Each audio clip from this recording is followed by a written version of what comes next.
Welcome to doctor Maithili's music therapy channel. இன்றைய பதிவில் music therapy இசை ஒரு மருந்து போல எங்கனம் பயன்படுத்த முடியும் என்ற தலைப்பில் சில செய்திகளை நம்ம பார்க்கலாம். நம்ம இசை சொல்லும் பொழுது அதில் ஸ்ருதி மாதா லயஃப் பிதா அப்படின்னு சொல்லுவோம். அது ஒரு சம்ஸ்கிருத ஃப்ரேஸு. அது என்ன சொல்கிறதுன்னு கேட்டால், லயம் அப்படின்னு சொன்னால் அந்த தாளக்கட்டுகள் மாறாமல் இருக்கக்கூடிய இசையானாலும், ஸ்ருதி ஏன்னா அந்த தம்பூரா மீட்டறதுக்கு தகுந்த மாதிரி அந்த எத்தனை பிச்சில் பாடுறோமோ அதில் மாறாத பாடும்பொழுது ஸ்ருதி ஒரு தாய்க்கு சமம். ஸ்ருதியை நம்ம அனுசரித்து கரெக்டாக ஸ்ருதி மாறாமல் ஸ்ருதி பிசகாமல் பாடுறோம் என்று சொன்னால் தாயுள்ள குழந்தை எப்படி என்ன சிறப்பாக வளருமோ அதுபோல். அதே மாதிரி லயம் இருக்குதுன்னு சொன்னால் தந்தை உள்ள குழந்தை எப்படி தைரியமாகவும் உணர்வுகள் பூர்வமாகவும் இருக்குமோ அதுபோல். அதனால தான் அதை சம்ஸ்கிருதத்தில் அந்த வார்த்தையை சொன்னாங்க, ஸ்ருதி மாதா லயஃப் பிதா அப்படின்னு சொன்னாங்க. ஒரு குழந்தைக்கு தாயும் தகப்பனும் அத்தியாவசியம். ஒரு தாய் தகப்பன் இல்லைன்னா அந்த குழந்தைய இருக்கிறதுக்கு ரொம்ப கடினப்படும், சிரமமாக இருக்கும். அது இல்லாமல் தாய் தகப்பனால் பேணி வளர்க்கப்படக்கூடிய குழந்தை எவ்வளோ சிறப்பாக இருக்குமோ அதுபோல் ஸ்ருதியும் லயமும் ஒன்றிணைந்த ஒரு இசை கேட்பதற்கு மிகவும் இனிமையாகவும் அதை நம்ம தொடர்ந்து அனுபவிக்க வேண்டும் என்ற எண்ணத்தையும் நம்மளுக்கு தரும். அப்போது அதில் டிம்பர் இருக்கும், அதாவது ஸ்ருதி சேர்த்து பாடுறதுன்னு. அப்புறம் ஒரு ரிசோனன்ஸ் அப்படின்னு ஒரு வார்த்தை சொல்லுவோம். அது என்னது? ஒத்த அதிர்வுகள். அந்த அதிர்வுகள் என்ன பண்ணோம், நம்ம சில சமயம் பாட்டு உணர்ந்து கேட்டுக்கிட்டு இருக்கோம், ஒரு கச்சேரியில் போயிருக்கோம், கச்சேரி கேட்குறோம். அது இன்ஸ்ட்ருமெண்ட்டில் வாசிக்கக்கூடிய கச்சேரியாக இருந்தாலும் வாய்ப்பாட்டு இருக்கிற கச்சேரியாக இருந்தாலும் கச்சேரி கேட்குறோம். 2 to 3 hours இருக்கும், நடக்கும். அதை நம்ம என்ன காது கொடுத்து கேட்டு இன்புற்று மகிழ்வோம் அப்படின்னு சொன்னால், சில நேரத்தில் எல்லா அந்த கச்சேரிக்கு ஒரு 200 பேர் வந்திருக்காங்கன்னு வைங்க, we'll go for the lesser number. அந்த 200 ஆடியன்ஸ் பீப்புள் இருக்கிற ஆடியன்ஸில் இருக்கிற 200 பேருக்கும் எல்லாருக்கும் இசை போதுமான அளவுக்கு தெரியுமா? எல்லாரும் அந்த இசை பாடுறாரு, ஒரு ஆர்டிஸ்ட்டு ஒரு கலைஞர் பாடுறாரு இல்லையா, அந்த இசைக்கலைஞருக்கு தகுந்த மாதிரி எல்லாருக்கும் அதே அளவுக்கு ஞானம் இருக்குமா?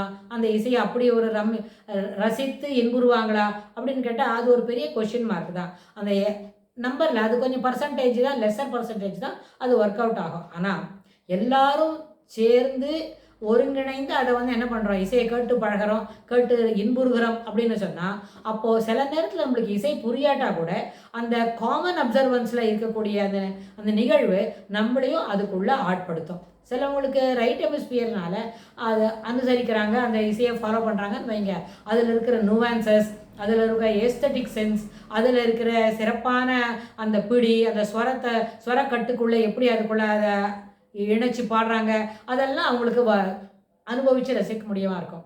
அதாவது ஏஸ்தட்டிக் சென்ஸ்க்கு இம்பார்ட்டன்ஸ் கொடுத்து அதை பண்ணுறவங்களா இருந்தால்.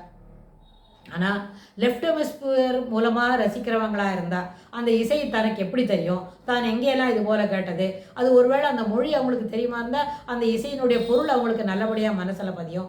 இதுபோல் இசை வேறு எங்கெல்லாம் கேட்டாங்க அப்படின்னு அனலைஸ் பண்ணி அந்த இசையை அப்படியும் ரசித்து இன்புறுவாங்க.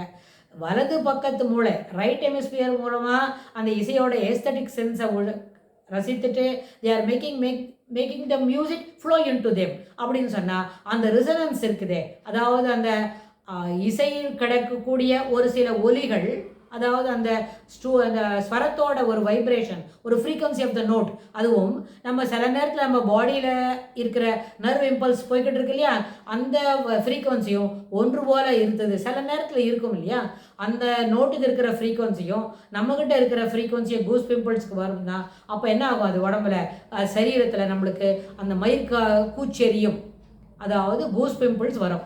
அது கூச்செரியும், அது சிலிர்க்கிற மாதிரி இருக்கும். அது என்ன சிலிர்க்கிறது அப்படின்னு சொன்னால், அந்த இசையில் போகக்கூடிய ஃப்ரீக்வன்சி ஆஃப் நோட்ஸும் நம்மளுடைய எண்ண ஓட்டங்களும் நம்மளுடைய மூளையில் ஏற்படக்கூடிய அதிர்வுகளும் ஒன்று போல் இருக்கிறதுன்னு அதை காட்டும். இதுக்கு உடனே ஒரு டெஸ்ட் பண்ணி பார்த்து என்னெல்லாம் காட்டுறது அப்படின்னு பார்த்தா அந்த நேரத்தில் அந்த அனுபவம் வரலன்னா அதுபோல் ஒரு லைட்டு காட்டாது. அந்த நேரத்தில் அப்படி என்ன செய்யும்னு கேட்டால், நம்மளுடைய மூளையில் இருக்கிற சில பாகத்தில் போதுமான அளவுக்கு இருக்க அதை காட்டிலும் அதிகமாக ஒரு ஃபியூ என்ன பண்ணும், ரத்த ஓட்டங்கள் கொஞ்சம் அதிகமாக இருக்கும். சில நேரத்தில் சில சமயத்தில் ஒரு பிரைட் லைட் எரியிற மாதிரி இருக்கும், பளிச்சுன்னு தெரியும்.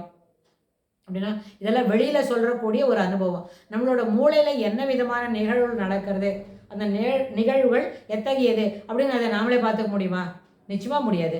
இது எல்லாரும் கண்டவர் விண்டிலர் விண்டவர் கண்டிலர் அப்படின்ற மாதிரி தான் இந்த மூளைக்குள்ளே இதெல்லாம் நிகழும் அப்படின்னு ஒரு அனுமானித்து என்ன நிகழறது எப்படி நம்ம சொல்கிறோம், நம்மளோட எக்ஸ்பீரியன்ஸ் எப்படி வெளியில் எடுத்து சொல்கிறோம் அப்படின்றத பொறுத்து தான் உள்ளே இதெல்லாம் நடக்கும்னு சொல்ல முடியுமே தவிர, அது நடக்கும்பொழுது அத்தகைய எஃப்எம்ஆர்ஐ ஃபங்க்ஷனல் மேக்னெட்டிக் ரெசனன்ஸை நம்ம பார்த்தா தான் தெரியும்.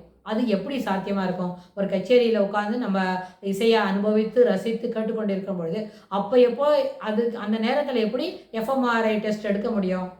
அநேகமாக அது சாத்தியம் இல்லைன்னு தான் சொல்லுவேன். ஆனால் ஒரு லெபார்ட்டரிக்கு அழைச்சிட்டு போய் எஃப்எம்ஆர்ஐ டெஸ்ட் பண்ண முடியும். அப்போ ஒரு இசை கேட்டமான அது ஒரு கச்சேரியில் கான்சர்ட் எக்ஸ்பீரியன்ஸ் அப்போ இருக்குமா? அங்கே இருக்கவே இருக்காது. ஒரு எந்த சத்தமும் இல்லாமல் ஒரு லெபார்ட்டரி ரூமில் இசை கேட்கறதோட அனுபவங்கள் வேறு தான். அதை லைவ் கான்சர்ட்டுக்கு தகுந்த மாதிரி அதை ரேட் பண்ண முடியாது. We don't have any business to speak about it.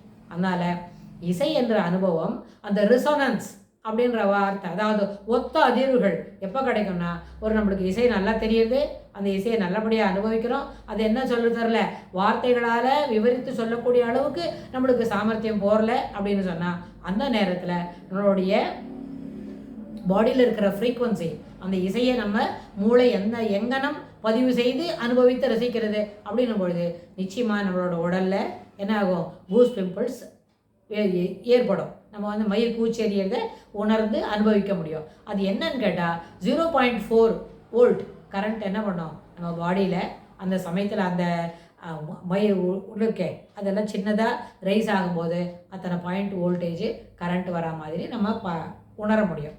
அது ஒன்றும் செய்யாது, அது ஒரு அனுபவம். அந்த அனுபவம் தனி மனிதனுக்குடையது. அதை என்ன பண்ண முடியாது, விவரித்து கூறுவதற்கு ஒவ்வொருவரும் அந்த அனுபவத்தை உணர்ந்து ரசித்து பயன்பெறணும் தான் அது அத்தியாவசியமே தவிர, அதை எப்படி சொல்கிறதுன்றத நம்ம எழுத்துக்களை எழுதி காட்ட முடியாது, வார்த்தையாலும் விவரிக்க இயலாது. அதனால் அந்த resonance, how the resonance in notes helps to achieve this அப்படின்றத நம்ம ஒவ்வொருத்தரும் உணர்ந்து அனுபவிக்க வேண்டியது என்று சொல்லி இந்த பதிவை நிறைவு செய்கிறோம். இதுக்கு தொடர்புடைய செய்திகளை வரப்போகிற பகுதிகளில் பார்க்கலாம். தேங்க்ஸ் ஃபார் வாட்சிங்.